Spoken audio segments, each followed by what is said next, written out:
Muy buenos días y muchas gracias a todos los que nos acompañan en la mañana de hoy.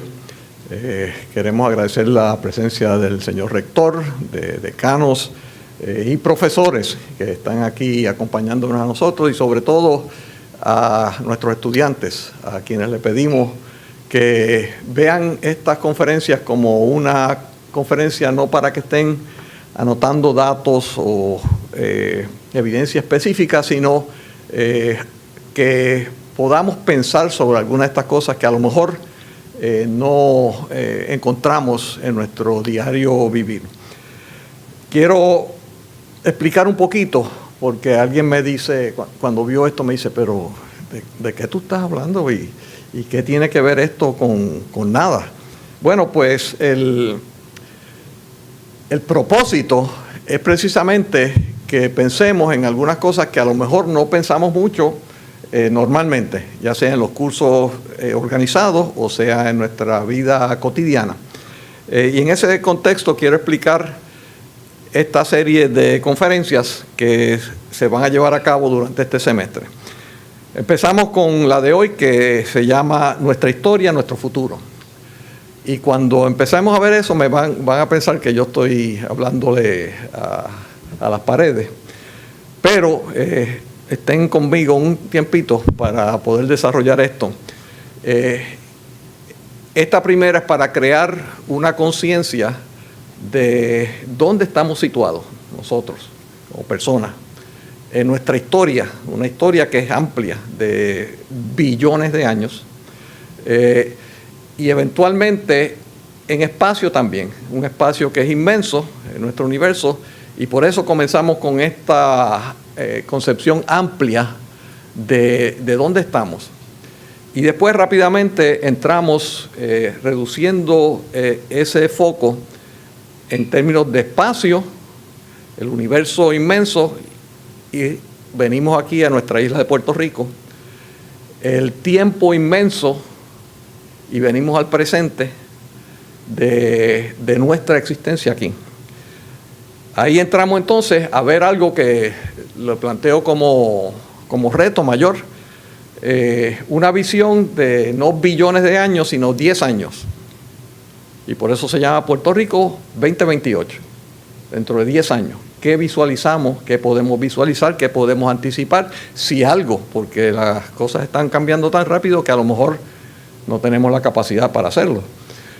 Y segundo, de ese universo amplio venimos a nuestro entorno más inmediato, que es nuestra isla, y verlo en unos contextos de la visión amplia de ese Puerto Rico 2028 y específicamente entonces en unos subtemas: infraestructura física, infraestructura humana y infraestructura política o de gobierno, vamos a decirle así.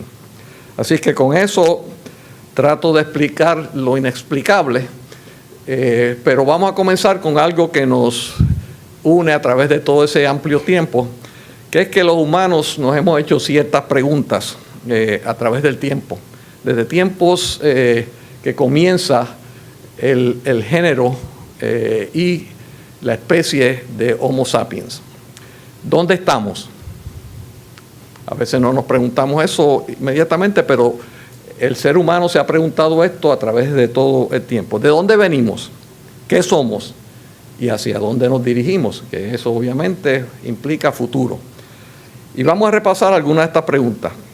Para ponerle el contexto amplio del eje de tiempo, 13.500 millones de años, 13.5 billones de años es que empieza nuestra historia. Y ahí es que empieza el mundo, el universo. No vamos a entrar en detalles, pero el concepto que rige mayormente ahora es el concepto del Big Bang, que de un punto infinitesimamente pequeño surge lo que hoy es un universo en expansión. Y se preguntarán, ¿y cómo llegamos a esa teoría? Pues en esencia es que los científicos han dicho, mire, el universo está expandiéndose a esta velocidad. Vamos a hacerlo como una película al revés. De aquí como estamos, vamos a darle reversa y vamos a llegar a un punto donde ese universo en expansión se une a su inicio que está en un punto infinitesimamente pequeño. Así son 13.500 millones de años. Eso nos lleva al presente, pero también entonces, ¿qué podemos decir sobre el futuro? ¿Hacia dónde vamos como seres humanos, como personas que hemos evolucionado en este ambiente? Rápidamente, 13.500 millones aparecen la materia y la energía. Son lo primero que aparece después del Big Bang. Con eso comienza lo que hoy consideramos la física, el estudio de la materia y la energía. Después aparecen más tarde los átomos, que ya se vienen organizando los átomos, y los átomos se organizan en moléculas. Y ahí los conceptos de lo que hoy consideramos química. Se forma hace 4.500 millones de años el planeta Tierra. O sea, vean todo lo que nos tomó hasta que se logró este planeta nuestro. Y dentro de ese planeta nuestro surgen los organismos de la vida y comienza lo que hoy consideramos como el estudio de la biología. Inicialmente células individuales y subsiguientemente surge la vida multicelular, se organiza de una célula simple a un organismo ya más complejo. Vamos hasta 6 millones, o sea, 6 millones. Yo estoy hablando aquí de tiempo, para ponerlo en contexto, y voy a ser generoso. Podríamos pensar que tenemos una vida de 100 años, vamos a decir. Eso no es la expectativa de vida ahora, pero vamos a decir, para cuadrar los 100 años. Pongan ese eje de tiempo que cada uno de nosotros individualmente puede tener en el contexto de estos tiempos que estamos hablando. 6 millones de años, el último ancestro común, que es donde se sale de los simios, o se diferencia de los simios, lo que es el género Homo. 2.5 millones, esto empieza en África, donde se empiezan a ver las primeras instrumentos de piedra. 2 millones de años los humanos se expanden de África, entonces hacia Asia y Europa. Ocupan un espacio mayor. Esto es el género Homo. Pero hace 200.000 años surge los Homo sapiens, que somos nosotros, que es una especie dentro del género. Y ocurre en África Oriental, punto pequeño en África Oriental.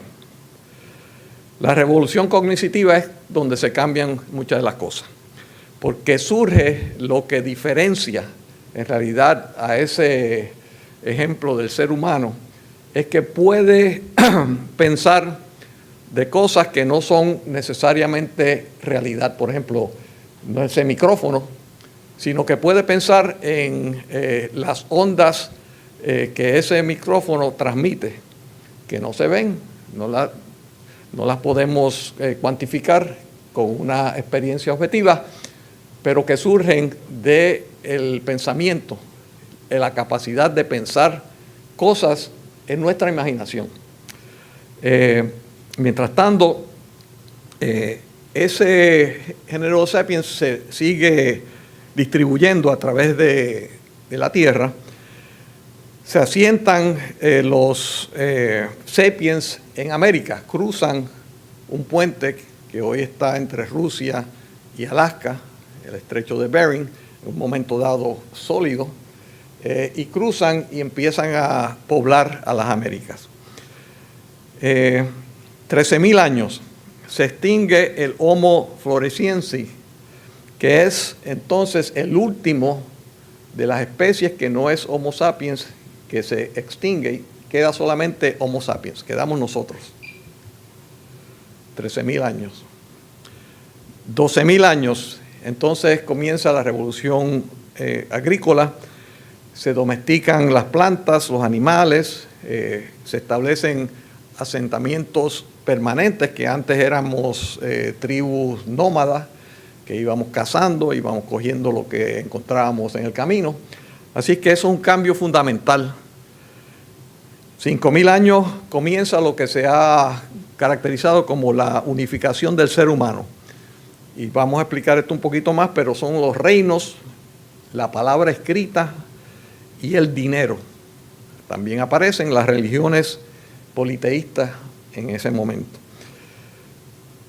En el 4250 años anterior, el primer imperio, seguido hace 2500 años por algo, un invento. De nuevo, ese invento está aquí, no está en más ningún sitio. Nosotros no encontramos el dinero, no lo imaginamos. El dinero es un concepto. Una moneda universal. ¿Qué hace esto? Esto permite unos intercambios que antes no se podían permitir y vamos a hablar un poquito sobre eso. También la organización política que se conoce como un imperio, que puede unificar a diferentes pueblos, surge. Y empiezan a surgir las religiones universales, que dependen de que sus enseñanzas se aplican no a una tribu o a un grupo de tribus, sino a toda la humanidad, supuestamente. Y entonces, para hace 2000 años, hay una serie de imperios. Esta es la época que surge el cristianismo, hace 2000 años y pico. Y en el oriente está el imperio Han y en el occidente el imperio romano. 1400, 600 años más tarde surge el Islam y ahí tenemos entonces las tres religiones monoteísticas ya establecidas. La revolución científica es otro paso importante, donde el ser humano empieza a reconocer que no sabe nada, que no reconoce nada. Y empezamos a ir a las raíces. Muchos de ustedes habrán oído la metodología de Descartes, que simplemente para tratar de ver qué era lo básico, establece su famosa línea, cogito ergo sum, pienso, por lo tanto soy. Y eso no podía ser ningún tipo de, vamos a decir, engaño. Si pienso, debo ser. Entonces, simultáneamente los europeos comienzan a conquistar las Américas y los océanos, que antes eran obstáculos y ahora son avenidas. El planeta entero se convierte en un teatro, o sea, unificando la humanidad. Todo esto va unificando. Y comienza el planteamiento del capitalismo como una manera cultural de desarrollar las interacciones comerciales. La revolución industrial más reciente, hace 200 años, y aquí vemos entonces que lo que hasta entonces había sido los núcleos de la familia y la comunidad pequeña se reemplazan por lo que hoy conocemos como el Estado, los estados, las naciones, y el mercado, que es el que rige todas las transacciones comerciales. Simultáneamente, los seres humanos hemos llevado a una extinción de plantas masiva y de animales, que eso también es parte de lo que ha hecho el impacto del ser humano. En el presente, los humanos han trascendido los límites del planeta Tierra. Hoy las armas nucleares amenazan nuestra propia supervivencia. El diseño inteligente está transformando los organismos cada vez más que la selección natural. O sea, hasta ahora, toda esta evolución ha sido bajo unas reglas de lo que se llama la selección natural, que es una interacción de los organismos con su ambiente, que se ajustan, que se modifican, que le da unas ventajas competitivas dependiendo del escenario. Y ahora surge el diseño inteligente, donde podemos decir, no, nosotros queremos que las jirafas tengan un cuello más grande. Antes tomó millones de años en lo que eso ocurrió, ahora con el diseño inteligente podemos establecer nuevos organismos que tengan un cuello de las jirafas más grande. Cambia totalmente la dinámica y estamos en un punto de transición en este momento que nos permite a lo mejor ver qué podemos hacer en el futuro. ¿Se convertirá este diseño inteligente en la premisa básica de la vida? Homo sapiens serán reemplazados por seres humanos. Ahí estamos entrando ya en el futuro. ¿Qué va a traer todo esto? Y aquí, a través del tiempo y a través de lo que hemos estado mirando, pues las explicaciones. ¿Cómo nos explicamos todo esto? Visiones primitivas, mitos y mitologías que surgieron luego, la filosofía y las religiones que también contestan estas preguntas, pero de manera diferente.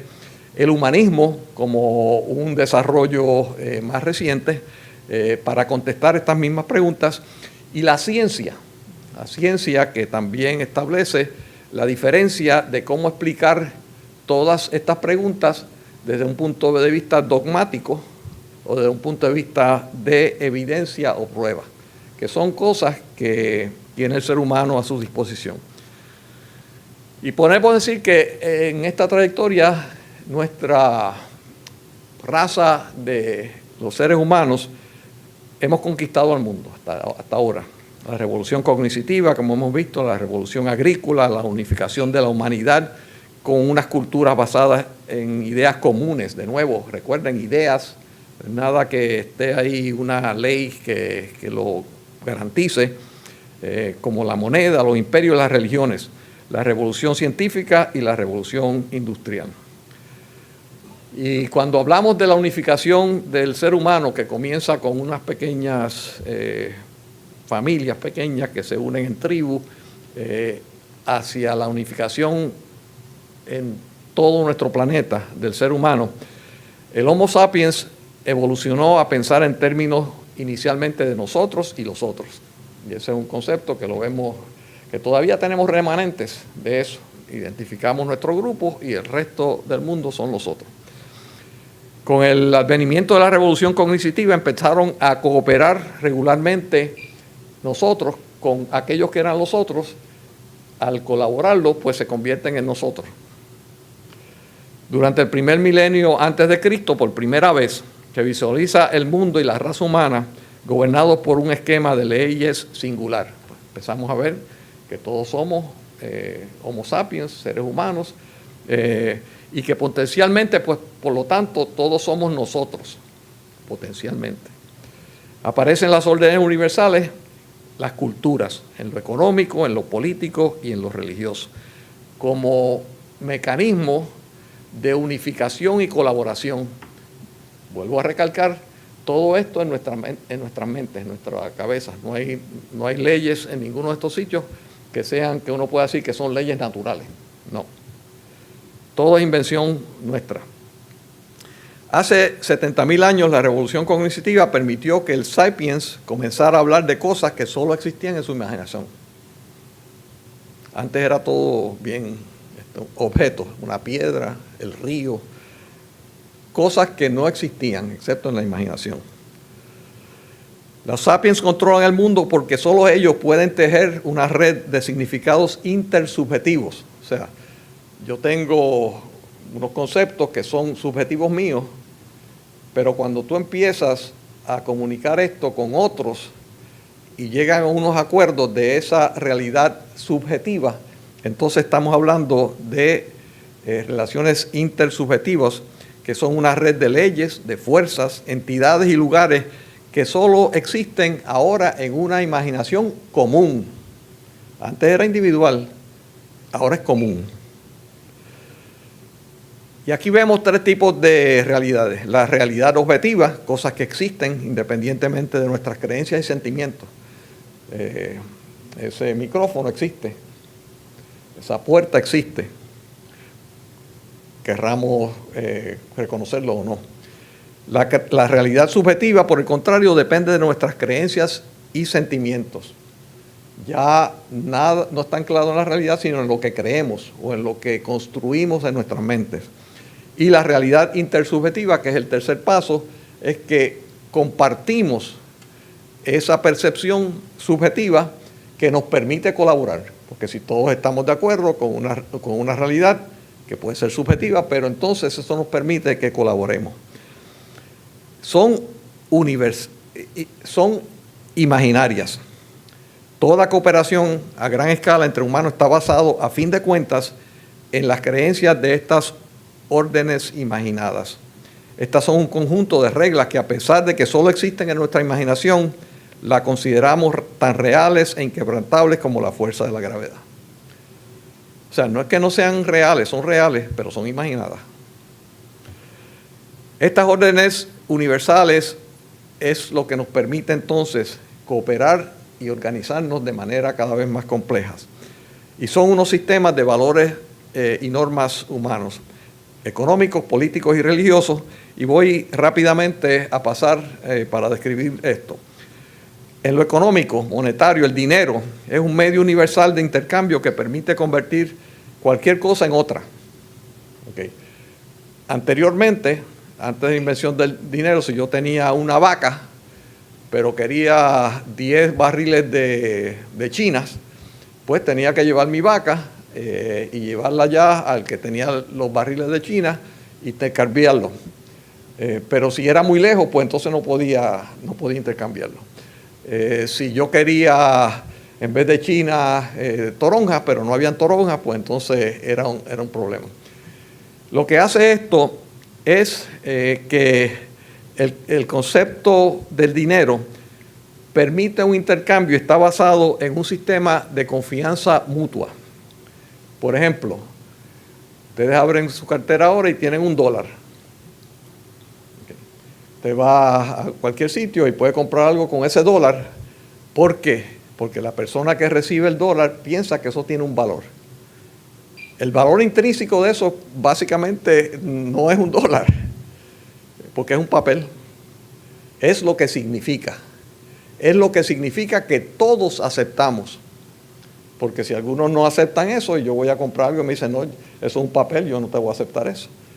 Así que está basado en esa confianza mutua que permite entonces unos intercambios que antes hubieran sido imposibles. Y la unificación de la humanidad en este contexto por la universalidad de convertibilidad. Por ejemplo, tú puedes usar ese $, para comprar China o para muchos más dólares para comprar una vaca o para comprar un automóvil, pero permite que tú conviertas una cosa en otra.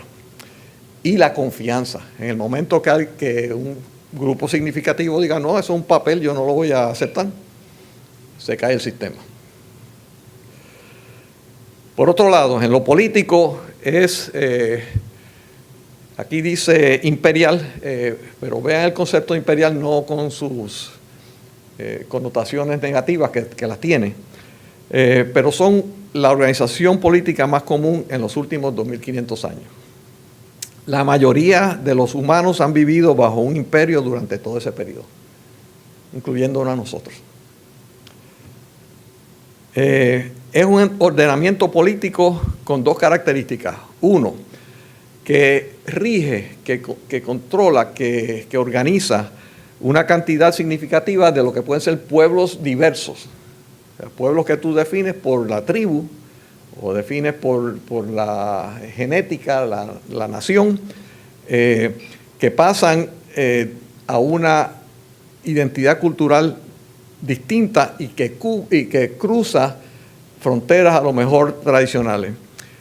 Tenemos que decir que este tipo de ordenamiento tiene una frontera flexible, porque a medida que el imperio va tratando de buscar más tierra, cambia su forma, y sabemos también por la historia que tiene un apetito insaciable de más tierra, más súbditos, etc. Por esas dos características los imperios han logrado unificar, y aquí estamos hablando de la unificación de las culturas que unifican, grupos étnicos distintos y zonas ecológicas diversas bajo una sola sombrilla política. O sea, visualícenlo como un instrumento de unificar a los seres humanos que tienen diferentes características.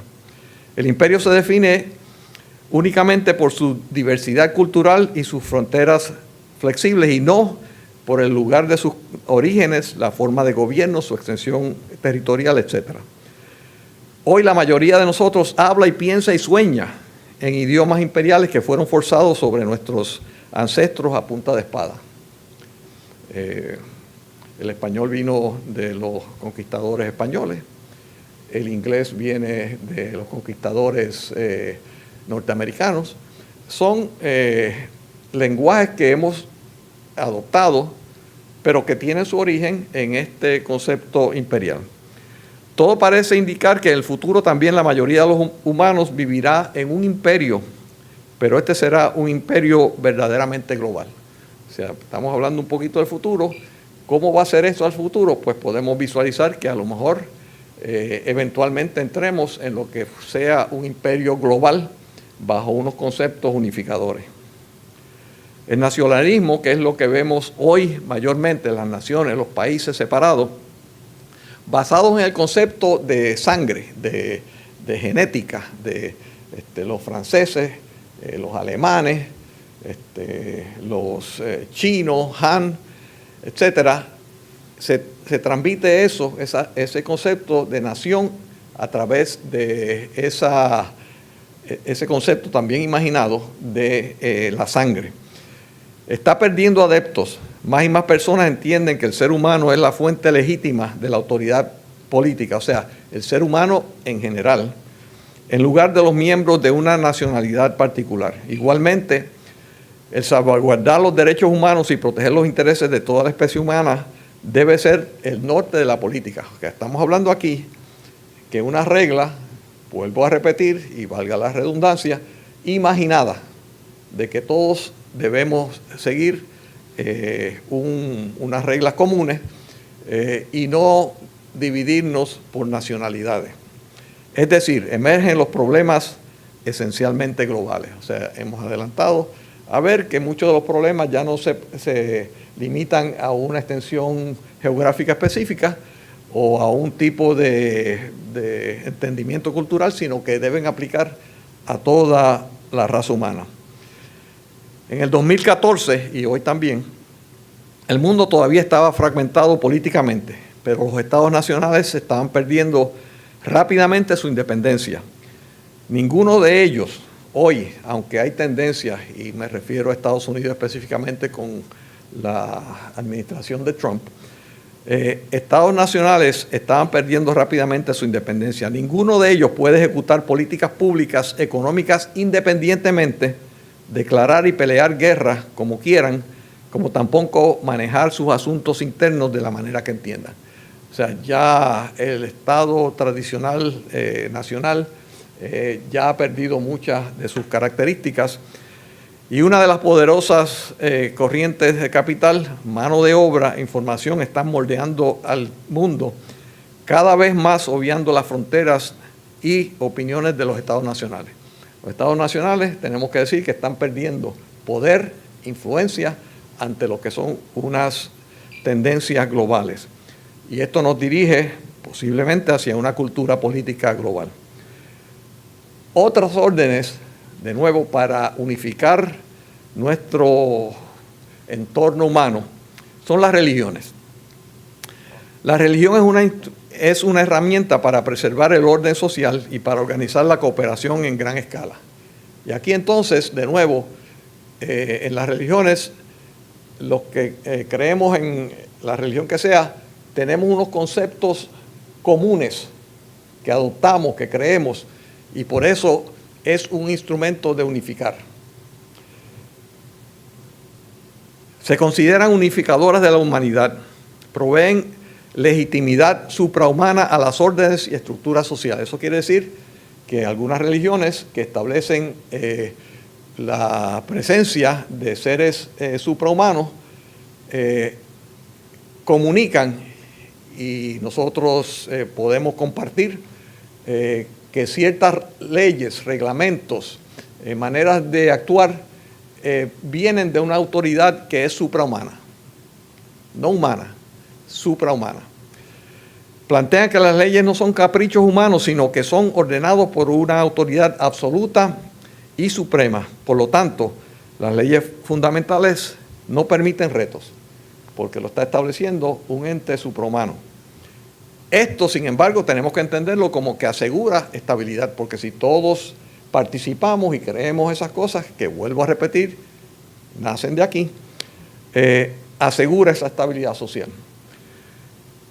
La religión es un sistema de normas y valores humanos que se basa en la creencia de un ser suprahumano. Estamos hablando de las religiones teístas o deístas. Pero vemos aquí un movimiento del animismo, que son las religiones bien primitivas, donde el concepto es que todos los seres todos, no solamente los humanos, sino los animales, los árboles, los ríos, los océanos, las montañas, todos son seres, ánimas, que todos tienen ánimas, que tienen alma. Y en ese concepto, el hombre, o debo decir, el ser humano, no es diferente a una piedra, que también tiene su ánima. Viene entonces el desarrollo de otras concepciones con el teísmo, que establece una relación entre Dios y el hombre. O sea, ya vean que antes éramos todos, ahora está Dios y el hombre. Y esa relación puede ser con un Dios, monoteísmo, o con muchos dioses, politeísmo. Pero básicamente los demás son relegados. Los demás seres ya no están en la ecuación. Y finalmente el humanismo llega al punto donde dice, no, el elemento esencial aquí es el hombre o el ser humano. Se elimina a Dios. Y hay varias acepciones que voy a comentar un poquito más adelante, que puede ser un humanismo liberal, social o evolucionario. Para unificar bajo su sombrilla un territorio extenso habitado por grupos humanos disimilares, se requiere plantear un orden universal suprahumano, que siempre es verdadero, y para unificar que debe ser así en todo lugar. La insistencia a extender estas creencias a todos, o sea que las religiones que se desarrollan dicen no, este orden se le debe aplicar a todo el mundo y por lo tanto tienen una misión, son misioneras en tratar de que más personas acojan esas ideas. Las religiones antiguas eran locales y exclusivas, como hemos visto en el animismo. Las religiones universales comienzan a aparecer durante el primer milenio antes de Cristo y son vitales. Esto es lo importante aquí. Yo sé que es siempre peligroso hablar de religiones, pero yo no quiero poner este contexto excepto en un trayecto de cómo han sido instrumentos para unificar a la humanidad. Y son vitales para esa unificación. Como vimos, el animismo considera otros seres además de y similar al ser humano. Y ahí incluía en ese mundo, todos teníamos ánima, un alma, y por eso habían piedras sagradas, habían ríos que daban vitalidad, etc. El politeísmo viene con el advenimiento de la revolución agrícola, y estos otros seres, excepto el ser humano, los otros seres se convierten en propiedad. Ya no son iguales, son propiedad. Emergen entonces múltiples dioses para solucionar problemas de la vida. O sea, hay un dios de la fertilidad, hay un dios de la lluvia, por ejemplo, hay un dios de la medicina, un dios de la guerra. Cada uno de los aspectos humanos tienen un dios al que uno se puede referir. Estos dioses, y digo esto porque lo comparo con el monoteísmo, tienen poderes parciales y específicos. El de la lluvia no puede interferir con el de la guerra. Y son tolerantes, como son muchos, pues son tolerantes, son abiertos. Dicen, decimos, le rezamos a este Dios, pero le podemos rezar a este Dios también, porque son complementarios, por decirlo así. El monoteísmo entonces surge con el concepto de que no hay muchos dioses, hay uno, un Dios supremo. En Egipto, por un corto periodo, durante el reino de uno de los faraones, se estableció ese concepto con el dios Aten, pero que duró solamente el tiempo que estuvo ese faraón. Después volvieron los múltiples dioses. Pero entonces se establece una cadena, comenzando con el judaísmo, donde se plantea el concepto, sí, de un Dios supremo. Sigue con el cristianismo, que también, como ustedes saben, emerge de muchos de los planteamientos del judaísmo. Y finalmente el Islam, que viene alrededor de 600 años después, también basado en el mismo concepto y con una raíz que se puede trazar a través de esas tres religiones. Estas religiones tienden a ser más fanáticos y misioneros. ¿Por qué? Bueno, porque antes tú tenías un montón de de dioses, ahora tienes uno. Y si alguien me dice, no, es que ese Dios no es que otro Dios, pues entonces tú tienes que ser más intolerante y asegurar que ese Dios supremo es el que predomine.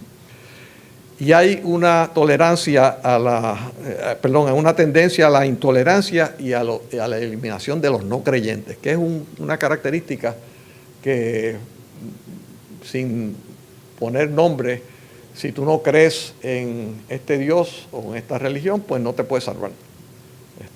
Así que están los creyentes y los no creyentes. Las religiones entonces también evolucionan a unas que son basadas en leyes naturales, ya no en dioses, en leyes naturales. Y aquí se desarrollan unas cuantas: en India el jainismo, el budismo, que voy a hablar un poquito; en China el daoísmo, el confucianismo; en el Mediterráneo con los romanos, el estoicismo, el cinicismo y otros, en los que todos estos descartan los dioses, descartan que sean cosas supranaturales. El orden supranatural que gobierna el mundo es producto de leyes naturales. Eso quiere decir que aún los dioses, los romanos tenían dioses, pero los dioses se comportaban como humanos hasta cierto punto. Tenían longevidad, pero le daba celos, peleaban unos contra otros. Esos dioses se regían por unas leyes que eran las leyes que regían a los seres humanos. Algunos de estas religiones aceptan dioses, pero están sujetos todos esos dioses a las leyes de la naturaleza. Ya no es supranatural, es natural. Una de estas es el budismo, que es una religión antigua y bien interesante. Y la figura central no es un dios, es un ser humano, Siddhartha Gautama, que es la persona, y hubo, al igual que Cristo, una persona histórica que existió y que le dio estos conceptos. Y Gautama decía que la vida es una competencia intensa sin sentido. O sea, estamos aquí, estamos compitiendo continuamente, pero no hay sentido ninguno, no hay propósito ninguno. Se persigue, lo que sí todos tratamos de hacer es eliminar el sufrimiento. El sufrimiento lo causa patrones de comportamiento en nuestra propia mente. Volvemos a un ser humano que está manejando las cosas desde una perspectiva conceptual de su mente. No son leyes naturales, son en su mente. La manera de salir del círculo vicioso es aceptar las cosas como son, sin ansiedad y sin apego. Esas son las enseñanzas del Buda. Esa figura histórica se convierte en un Buda, que es el que tiene todo el entendimiento. Se desarrollan técnicas de meditación para adiestrar la mente a experimentar la realidad tal y como es, sin ansiedad. Cuando se elimina la ansiedad, se reemplaza por una felicidad y serenidad perfecta. Es lo que se llama nirvana. En el concepto cristiano es el cielo, pero no es el cielo en otro contexto. En el cielo es nirvana porque es en este mundo, es en nuestra realidad. No muchas personas logran esto. El Buda fue uno y un puñado de personas, porque es una ley muy difícil. Pero una persona sin ansiedad no sufre. Piensen en eso. Una persona sin ansiedad pues no sufre. El Dharma entonces se convierte en la ley universal de la naturaleza. El sufrimiento nace de la ansiedad. La única manera de librarse del sufrimiento es librándose de la ansiedad. La única manera de librarse de la ansiedad es adiestrando la mente a aceptar la realidad tal y como es. Las religiones teístas que hemos visto se centran en alabar dioses, pero surgen unas religiones subsiguientes que son las religiones humanistas, que alaban a la humanidad, no a un Dios, alaban a ese Homo sapiens. El humanismo, la creencia de que el Homo sapiens tiene la naturaleza única y sagrada, que es fundamentalmente distinta a la naturaleza de los otros animales o de cualquier otro fenómeno. O sea, ya eliminamos los que en el animismo pensábamos que eran iguales a nosotros, ya eliminamos eso, ya eliminamos entonces también el concepto de Dios como un ser supranatural. El resto del mundo y los demás seres existen solo para beneficio de una especie. Esa es la base del humanismo. Las religiones basadas en esta ley natural a veces se describen como ideologías. Posiblemente en sus cursos se reflejan como ideologías, que son el liberalismo, no voy a entrar en las características, el nacionalismo, el comunismo, el capitalismo y el nazismo. Son ideologías ateas, que quiere decir sin Dios, que se dicen estar basadas en leyes naturales. Dentro de ese humanismo hay un humanismo liberal que dice que la médula del individuo humano da sentido al mundo, o sea, lo que somos, y es la fuente de toda autoridad ética y política. Y el mandamiento de ese humanismo liberal son los derechos humanos. Todos somos iguales, todos tenemos derechos, somos la raza superior, pero todos tenemos un derecho que se nos reconoce por ser humano. Está fundamentado, sin embargo, en creencias monoteístas, donde se cree que se cree en una alma eterna y libre. Esa es la base para decir que todos somos iguales. Todos tenemos un alma, que somos libres. El humanismo socialista cambia un poco y dice, la humanidad es colectiva, no individual. O sea, el liberalismo habla del individuo. El humanismo socialista habla de la comunidad, de la colectividad, y busca igualdad entre todos los seres humanos. Se fundamenta también en las creencias monoteístas. Todas las almas son iguales ante Dios. Pero la diferencia es que no se da preeminencia al individuo, sino al grupo o a la comunidad. El humanismo evolucionista dice no, la humanidad no es algo permanente, no es un ente permanente, sino que igual que todas las demás entes han ido evolucionando, que no es universal, que no es eterno, sino una especie mutable, que el Homo sapiens ha venido demostrando que es mutable y que evoluciona o se degenera. De ahí vienen los pensamientos caracterizados, por ejemplo, en los nazis, que hablan de un superhombre y que hablan de la degeneración de ciertas razas basado en eso.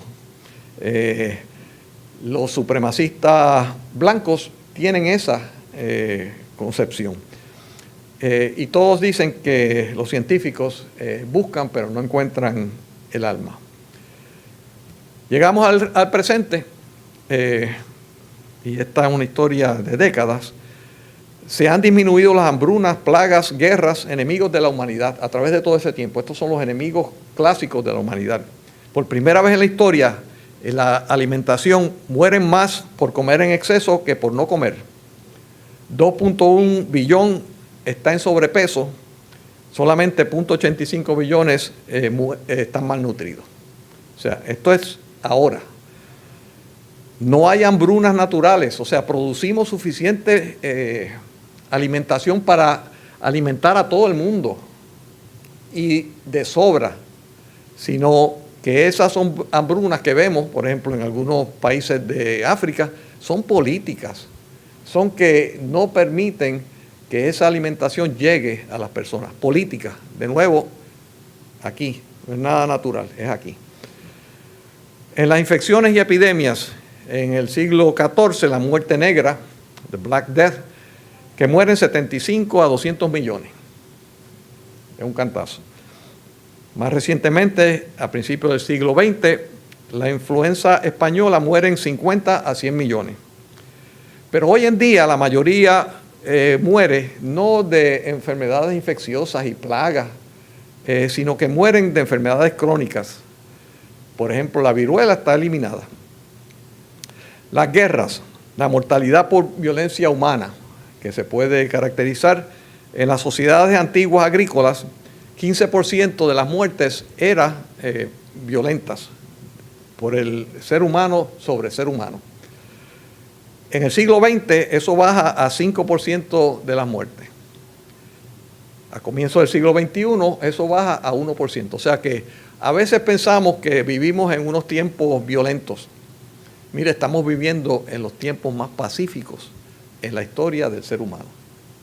Pero como continuamente vemos estas proyecciones, mayormente a través de los medios de comunicación, creemos que la violencia va en escalada. No, va en descendencia. Así que el hombre ha empezado a controlar algunos de estos enemigos tradicionales de la humanidad. Y entonces la pregunta ahora, y hago la pregunta en general para que la piensen, yo quisiera que no concentraran en los datos, aquí hay muchos datos, mucha evidencia, etcétera, sino en que pensemos sobre la pregunta, ¿hacia dónde nos dirigimos? Control por el Homo sapiens es lo que hemos visto hasta ahora. Hoy la humanidad está lista para reemplazar la selección natural, como hablamos anteriormente, por el diseño inteligente y para extender la vida de la esfera orgánica a la inorgánica. Aquí no voy a entrar en eso, pero ustedes piensen y habrán oído de la inteligencia artificial. Pues una inteligencia que se basa no en la inteligencia humana, que está basado en el carbón, hidrógeno, oxígeno, que es una inteligencia basada en elementos biológicos, pero se está desarrollando ahora una inteligencia que es a través de lo que conocemos las computadoras, los algoritmos, básicamente, que en algunos momentos es superior a la inteligencia humana. Por ejemplo, en términos de cómputo, ya hace tiempo que nos quedamos atrás. Pero hay ciertas cosas humanas. Por ejemplo, una característica humana es que reconocemos rostros, caras. Y uno dice, bueno, pero pues mire, los datos recientes dicen que las máquinas son más eficientes y efectivas en reconocimiento de las caras que los humanos. Ya, eso es historia, ya no es futuro, eso es historia. Así es que piensen ustedes que se desarrolló durante toda esta evolución una inteligencia basada en elementos orgánicos. Y ahora se está desarrollando una inteligencia en elementos inorgánicos.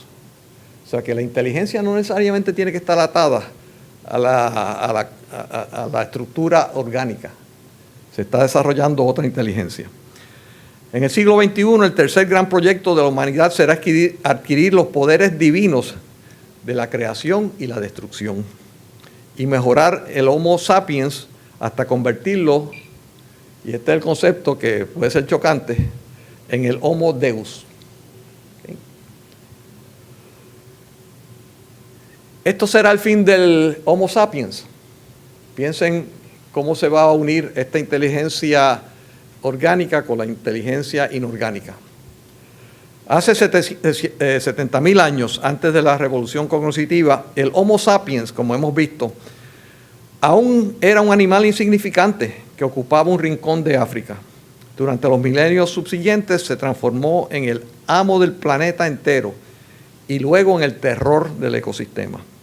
Hoy se encuentra en el umbral de convertirse en un Dios con minúscula, listo para lograr no solo la juventud eterna, sino también la habilidad divina de la creación y la destrucción. El futuro de Homo sapiens, hambrunas, plagas y guerras, eso es un reto que está siendo manejable ahora. Esos grandes retos se están manejando ahora exitosamente. La inmortalidad, la felicidad, la divinidad son retos futuros y por eso no sabemos hacia dónde nos dirigimos. El Homo sapiens, si controla todos esos retos próximos, se puede convertir en lo que esencialmente sería un Homo Deus. Y ahora, después de darle un marco de referencia inmenso, solamente quería que supieran que eso es como trasfondo a lo que vamos a empezar a desarrollar en las próximas conferencias. El Homo sapiens, que se ha evolucionado a que en el momento es nuestra humanidad, lo que somos ahora, con una pregunta de si esa evolución nos llevará a otro tipo de especie. Pero vamos entonces a olvidarnos de todo eso y vamos a traernos aquí al foco específico de un espectro de la inmensidad del universo. Vamos a viajar a un foco bien pequeño de una isla pequeña dentro de un planeta pequeño, dentro de una galaxia pequeña, y vamos a ver por qué eso es importante, porque en ese contexto de tiempo lo que nosotros tenemos, en vez de 13.500 billones de años, posiblemente un máximo sea 100 años. ¿Qué vamos a hacer ahí? Eso es lo que nos compete, pero es importante tener conceptos de dónde proviene esto. Así que en las próximas conferencias vamos a ir de ese universo y de ese tiempo inmenso a un universo y una localidad muy específica que es Puerto Rico, y el tiempo de mirar al futuro va a ser 10 años. Ustedes que están aquí, no los veo bien por las luces, pero me atrevo a decir que son todos millennials, excepto los profesores, obviamente. No, yo puedo decir eso con confianza porque yo soy el más viejo de todos ustedes aquí, en este salón.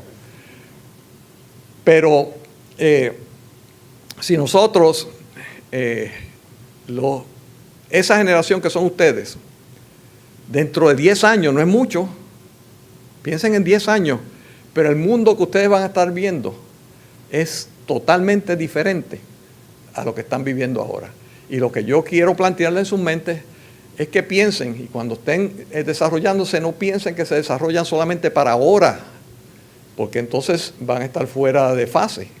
En 10 años esto va a ser tan diferente que es importante empezar a pensar en esos términos, especialmente los milenios, que van a estar en su momento, vamos a decir, más productivos en esos momentos. Así es que con ese pensamiento los dejo y comenzamos en las próximas conferencias a entrar en el detalle de Puerto Rico 2028. Gracias.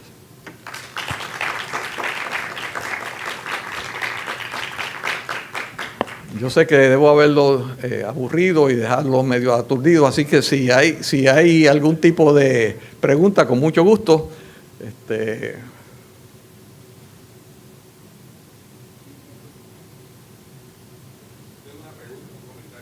Adelante.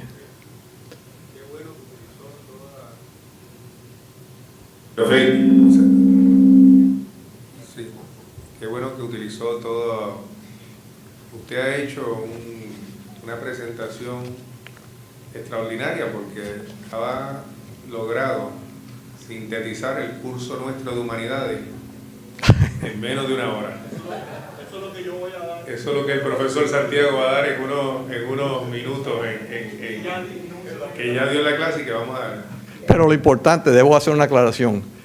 En el curso ustedes tienen que saber ciertos datos, etcétera. Aquí no. Aquí lo único que les estoy planteando es que piensen sobre eso. Así que... Y lo que yo creo que me gustaría que abundara un poco más, estos retos que tenemos como seres humanos en lo que nos resta por trabajar en el país y en la humanidad, posiblemente nos llevan a un concepto universal muy importante, el ético. O sea, cómo cada ser humano tiene que tomar una decisión. Tenemos aquí estudiantes de enfermería, estudiantes que van a ser ingenieros, pero le va en algún momento de su vida van a tener que tomar decisiones importantes. Correcto. Sobre algún trabajo científico que tengan que hacer y cómo eso va a impactar al ser humano. A veces los estudiantes se preguntan ¿por qué cogemos las clases de humanidades? Qué bueno que usted dio esto para que entiendan la importancia de entender la evolución humana, porque nos lleva a tomar decisiones importantes en el futuro. Y yo quisiera que un poco el concepto ético dentro de un profesional, dentro de un individuo, claro, va a ser sumamente importante para poder manejar todos estos cambios que usted acaba de señalar, que pueden ocurrir. Bueno, ese punto es muy importante porque esta generación de los milenios, y nosotros los que estamos todavía por aquí también, tenemos acceso a toda la información que querramos. O sea, antes eso no era así. Hace un siglo no era así. De hecho, la información estaba concentrada en algunos que podían o no transmitirla. Hoy en día, esta generación tiene acceso a través de unos aparatitos a cualquier tipo de información que quieran, verdadera o no verdadera, porque a veces hay información que no está validada, pero no es una cuestión de información. Por eso es que le digo, no necesariamente miren los datos, etcétera. Tienen que tener algo más grande. Si no es información, porque ya todas las tenemos accesibles, ¿de qué se trata nuestras posibilidades como grupo y como individuo? No es conocimiento. Nos dicen que estamos en la edad del conocimiento, de la informática, de la información. Es sabiduría. La diferencia que va a ser el reto de ustedes es sabiduría. ¿Y qué quiere decir esto? Pues todos estos adelantos, por ejemplo, los científicos hoy saben cómo de unas moléculas de hidrógeno producir energía con la fusión de esos átomos. Uno funde dos átomos de hidrógeno, produce un helio, suelta energía. Ese conocimiento lo saben los científicos. Ahora, ese mismo conocimiento lo pueden utilizar para bien o para mal. El mismo conocimiento. Porque pueden ustedes usar esa energía para dar en 1 gramo de hidrógeno energía para toda la ciudad capital de San Juan. Se puede hacer eso. Tenemos los conocimientos. Hay ciertas cosas que nos detienen todavía, pero es como la controlamos. Pero ese mismo conocimiento puede ser utilizado para crear bombas nucleares que son destructivas. El mismo conocimiento, y ahí viene la sabiduría. Cómo usted actúa de acuerdo no solamente al conocimiento en sí, sino a la sabiduría de qué usted va a hacer. Así que yo estoy 100% de acuerdo que eso que usted llama ética, son valores, tiene que ver cómo nosotros seguimos construyendo positivamente y no destructivamente. Que habrán fuerzas que traten de utilizar más las fuerzas destructivas, sí es correcto, pero el éxito no.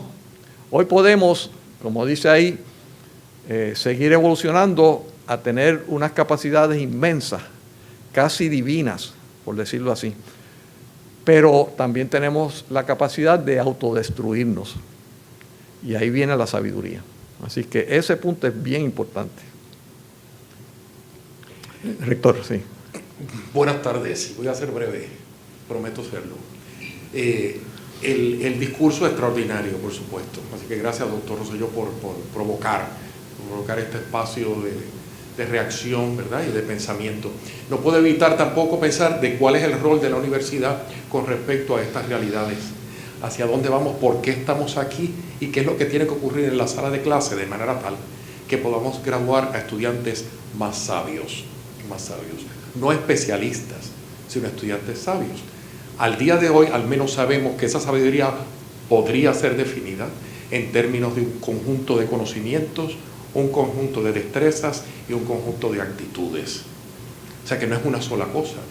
Así que el docente de hoy tiene el gran reto, sobre todo el docente, más allá de la universidad, porque es lo que ocurre en la sala de clase, sus profesores y los estudiantes, por consiguiente, el reaccionar y el retar para aspirar a esa sabiduría.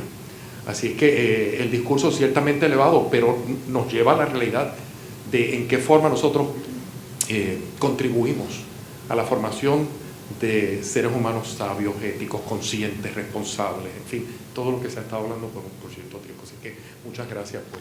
No, al contrario, gracias por la oportunidad y nada, si no hay más preguntas, no hay más preguntas, pues le agradezco su presencia y su atención durante este tiempo. Gracias.